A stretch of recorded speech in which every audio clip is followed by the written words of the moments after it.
South ఇండియాలోని అతి తక్కువ ధరలకి రత్నాలనందించే ఏకైక సంస్థ 6JVR. ఆంధ్రప్రదేశ్ రాష్ట్ర రాజధాని అమరావతిలో అంతర్జాతీయ విమానాశ్రయం కంపల్సరిగా వస్తుందని చెప్పని రాష్ట్ర ప్రభుత్వం తేల్చి చెప్పేసింది. అది కూడా ఇప్పుడున్నటువంటి విమానాశ్రయాలకి భిన్నంగా దుబాయ్ తరహాలో ఒక కమర్షియల్ మోడల్ విమానాశ్రయం రావాలి, అక్కడ మల్టీపర్పస్ యాక్టివిటీస్ ఉండే విధంగా ప్లాన్ చేస్తామని చెప్పని ఆంధ్రప్రదేశ్ మంత్రి నారా లోకేష్ గారు గతంలోనే ట్వీట్ చేశారు. దానికి సంబంధించినటువంటి చర్చలు, సంప్రదింపులు, జరుగుతున్నటువంటి ఒప్పందాలపైన కసరత్తు, వీటన్నిటి గురించి కూడా అందరికీ తెలిసిందే. చాలామంది విజయవాడ పక్కనే ఉండగా అమరావతి ఎందుకు అని కూడా ప్రశ్నించారు. ఫైనల్గా ఇప్పుడు రాష్ట్ర ప్రభుత్వం ల్యాండ్ పూలింగ్కి సన్నద్ధమైంది.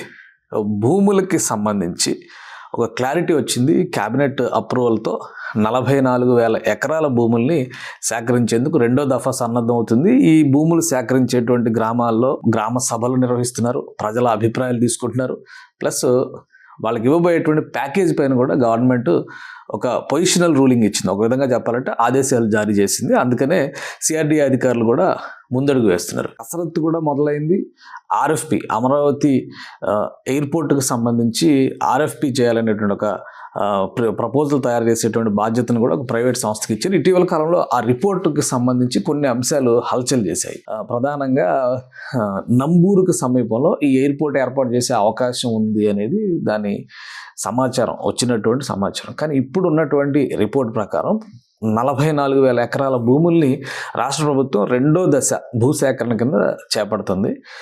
ఈ సేకరణలోనే 5,000 ఎకరాలు అమరావతి ఎయిర్పోర్ట్కి, 2,500 ఎకరాలు స్పోర్ట్స్ సిటీకి, మరొక 2,500 ఎకరాలు ఇండస్ట్రియల్ పార్కుల కోసం రాష్ట్ర ప్రభుత్వం కేటాయించాలని చెప్పని భావిస్తున్నట్టుగా సమాచారం వచ్చింది. ఇప్పుడు తాజాగా వస్తున్నటువంటి రిపోర్ట్ ఏంటంటే ఆయా గ్రామాల్లో, ఆయా ప్రాంతాల్లో గ్రామ సభలు రాష్ట్ర ప్రభుత్వం నిర్వహిస్తుంది.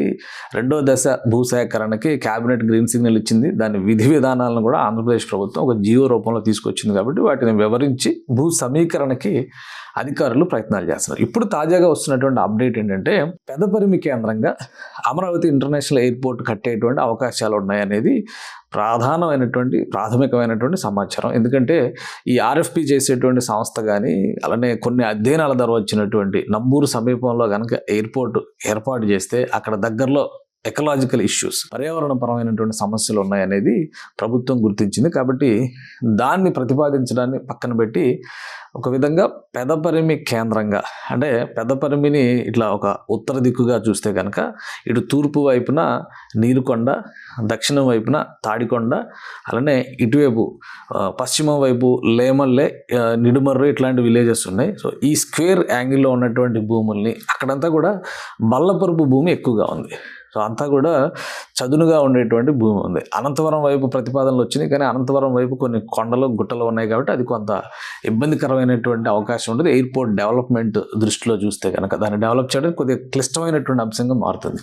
అందుకనే ఇప్పుడు పెదపరిమి కేంద్రంగా ఉన్నటువంటి భూముల్ని ఎయిర్పోర్ట్కి అనువైనవిగా కొంతమంది అధికారులు ప్రతిపాదిస్తున్నట్టుగా సమాచారం ఉంది. దీనిపైన అధ్యయనం జరుగుతుంది. భూసేకరణ జరిగిన తర్వాత 44,000 ఎకరాలు భూసేకరణ చేస్తే అందులో దాదాపు 40% వరకు డెవలప్మెంట్ చేసి బెనిఫిషియరీస్కి ఇచ్చేయాల్సినటువంటి పరిస్థితి ఉంటుంది. కాబట్టి ప్రభుత్వం పబ్లిక్ ఎమ్యూనిటీస్, పబ్లిక్ స్పేసెస్కి ఇచ్చేటువంటి భూముల్ని తీసేస్తే ప్రభుత్వం డెవలప్మెంట్కి ఉపయోగించేటువంటి భూములు 30% నుంచి 40% ఉండొచ్చు. సో ఆ కోణంలో చూస్తే కనుక ఒక విశాలమైనటువంటి ల్యాండ్ బిట్ దొరికేది పెదపరిమి పరిసర ప్రాంతాల్లో ఉన్నటువంటి భూముల్లోనే అనేటువంటి కన్క్లూజన్కి అధికారులు వచ్చినట్టుగా సమాచారం ఉంది. సో అన్ని పాసిబిలిటీస్ చూసినాక గతంలో మైలవరం అన్నారు, గుంటూరు శివారులో అన్నారు, పల్నాడు ప్రాంతంలో అన్నారు, సో ఇప్పుడు నంబూరు దగ్గర అన్నారు. ఇది కూడా అయిపోయింది. ఫైనల్గా ఇదేంటి అనేటువంటి ఆసక్తి అందరిలో ఉండొచ్చు. కానీ ఈ పాసిబిలిటీస్ అన్నింటినీ చూసిన తర్వాత రాష్ట్ర ప్రభుత్వానికి కొందరు అధికారులు చేసినటువంటి సూచనలు, ఆ ప్రతిపాదనల సారాంశం పెదపరిమి కేంద్రంగా ఉన్నటువంటి భూముల్లో అమరావతి అంతర్జాతీయ విమానాశ్రయానికి అనువైనటువంటి భూములుగా వాటిని గుర్తించినట్టుగా తెలుస్తుంది. సో ఒకవేళ విమానాశ్రయం పైన ముందడుగు పడితే ఈ ప్రాంతంలోనే వచ్చాయి. అసలు ఈ తాడికొండ పరిసర ప్రాంతాల్లో విమానాశ్రయం ఏర్పాటు చేస్తే అటు మంగళగిరికి, ఇటు గుంటూరుకి కూడా సమీపంలో ఉంటుంది. తెనాలికి కూడా అనువైనటువంటి ప్రాంతం అనేటువంటి అభిప్రాయం ఉంది. కొత్తగా డెవలప్ అయ్యేటువంటి అమరావతికి కూడా దీని కనెక్టివిటీ చాలా దగ్గరగా ఉంటుంది. సో విజయవాడని డొమెస్టిక్ ఎయిర్పోర్ట్గా రాబోయే రోజుల్లో ఉపయోగించిన, ప్రస్తుతానికి అంతర్జాతీయ విమానాశ్రయంగా సేవలు అందించినా కానీ అమరావతి ఇంటర్నేషనల్ ఎయిర్పోర్ట్ వచ్చిన తర్వాత మెయిన్ యాక్టివిటీస్ ఇటు ట్రాన్స్ఫార్మ్ అయ్యేటువంటి అవకాశం ఉంటుంది. ఈ ఎయిర్పోర్ట్ ఏదో ఒక రోజులో 2 రోజులు వచ్చేది కాదు, కనీసం దాన్ని డెవలప్ చేయడానికి 10 ఏళ్ల సమయం పట్టేటువంటి అవకాశం ఉంటుంది. సో ఈ అంశాలన్నింటినీ దృష్టిలో పెట్టుకొని పెదపరిమి కేంద్రంగా ఉన్నటువంటి భూములపైన సమగ్ర అధ్యయనం చేయాల్సిందిగా రాష్ట్ర ప్రభుత్వం అధికారులని ఆదేశించినట్టుగా తెలుస్తుంది.